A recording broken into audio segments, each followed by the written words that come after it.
As a consultancy, I'm really interested in hearing what's your take on how government buys consultancy and what's going on there.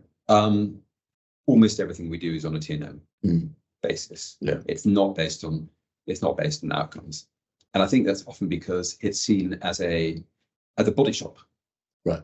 Kind of more bodies as opposed to good.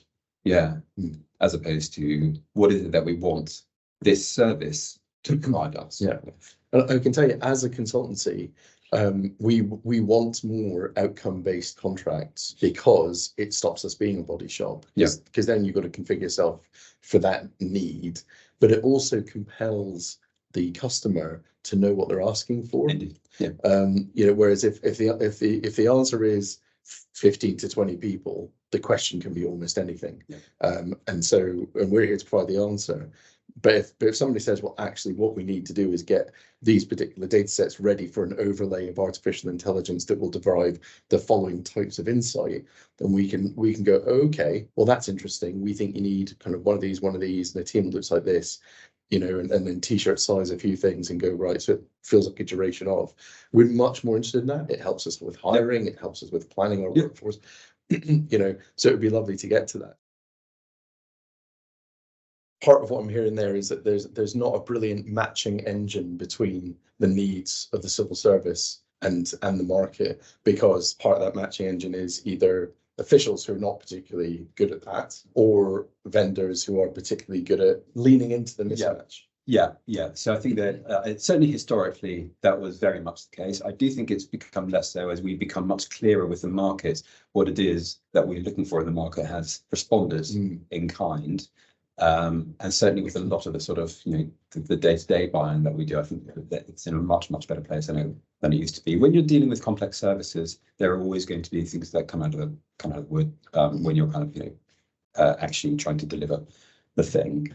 But I think that is a big historical problem that we spend a lot of time trying to fix. And there's a whole program of playbooks for the different categories which help guide people buying these services.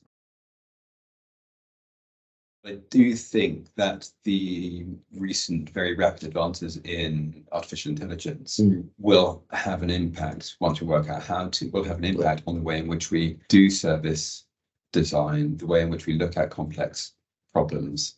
Do you have a go-to example for people? Yes. I think that what it may be able to do with what I'm pretty sure about is we're going to start getting bids from particularly big consultancies that are essentially AI written, maybe tweaked a little bit, but they'll kind of go, right, hoover up the specification, spit out the answer, take the case studies that we can use it, and kind of there you go. And it'll be become increasingly hard to differentiate between some of those bits. In the same way, quite like to have a world where we are able to run bids essentially through an AI evaluation model that takes quite a lot of.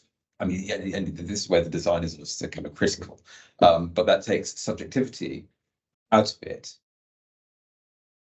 I'm interested in your thoughts on that delivery of complex things, and Project Gigabit, 4 or 5 billion quid's worth must be complicated.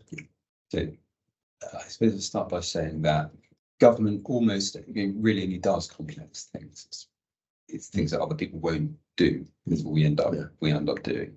I think services delivered to the public, and particularly vulnerable members of the public, are also among the most complex things you can possibly design, because if you take things like universal credit or personal dependent payments, work capability assistance, what I mentioned, probation services, prison services, those sorts of things where you sort of think about, on the face of it, you can kind of come up with the different kind of personas of who you need to kind of work with.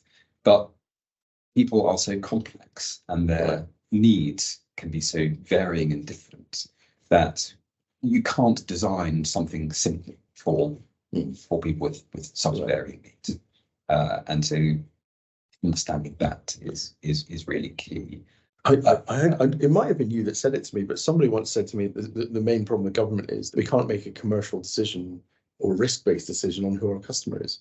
Our customer is everybody, and it has to be. And whilst there are limitations, always limitations on what we can do, we have to design and stretch all of our services.